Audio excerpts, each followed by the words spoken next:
Delhi high court के एक जज के घर आग लगी। वो उस वक्त घर पर नहीं थे। पत्नी ने फायर ब्रिगेड को बुलाया और आग बुझाने के बाद नुकसान का जायजा लेते वक्त कर्मचारियों को एक कमरे में बड़ी संख्या में नोटों की गड्डियों का ढेर मिल गया।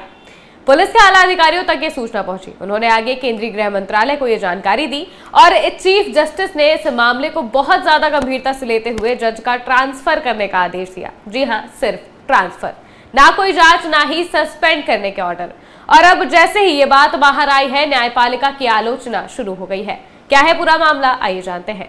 नमस्कार, मैं हूं महिमा शर्मा और आप देख रहे हैं आज की खबर। दरअसल सुप्रीम कोर्ट कॉलेजियम ने दिल्ली हाईकोर्ट के जज जस्टिस यशवंत वर्मा को उनके मूल हाईकोर्ट इलाहाबाद ट्रांसफर कर दिया है।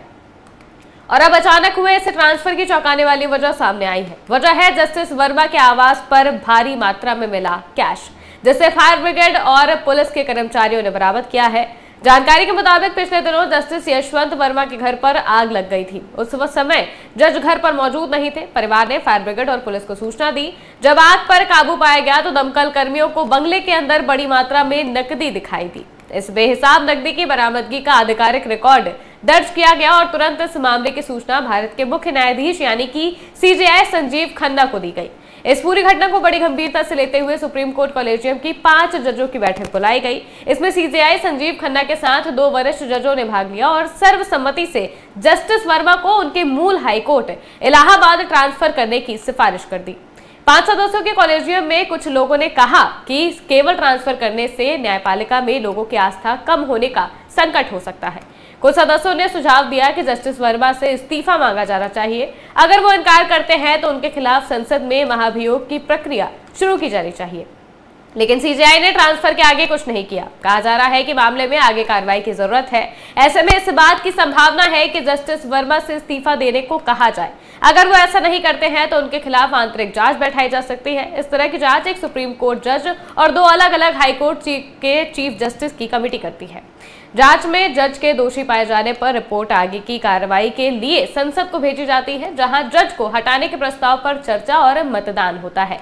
जस्टिस यशवंत वर्मा 2014 में इलाहाबाद हाईकोर्ट के जज बने थे। 2021 में उनका दिल्ली हाईकोर्ट ट्रांसफर हुआ। इस समय दिल्ली हाईकोर्ट के जजों की वरिष्ठ क्रम में वो तीसरे नंबर पर आते हैं। वहीं अगर जांच की बात करें तो किसी भी हाईकोर्ट या फिर सुप्रीम कोर्ट के जज के खिलाफ भ्रष्टाचार, अनियमितता या फिर कदाचार के आरोपों की जांच के लिए सुप्रीम कोर्ट ने 1999 में इन हाउस प्रक्रिया बनाई थी। इस प्रक्रिया के तहत सीजेआई पहले संबंधित जज से स्पष्टीकरण मांगते हैं और अगर जवाब संतोषजनक नहीं होता है तो सीजेआई सुप्रीम कोर्ट के एक न्यायाधीश और 2 हाईकोर्ट के चीफ जस्टिस की एक समिति बनाते हैं। जांच के नतीजे के आधार पर संबंधित जज का इस्तीफा मांगा जाता है या फिर महाभियोग की कार्रवाई शुरू होती है। भारतीय इतिहास में सर्वोच्च न्यायालय या फिर उच्च न्यायालय के न्यायाधीशों के खिलाफ महाभियोग की कार्रवाई कुल 4 बार शुरू की गई है।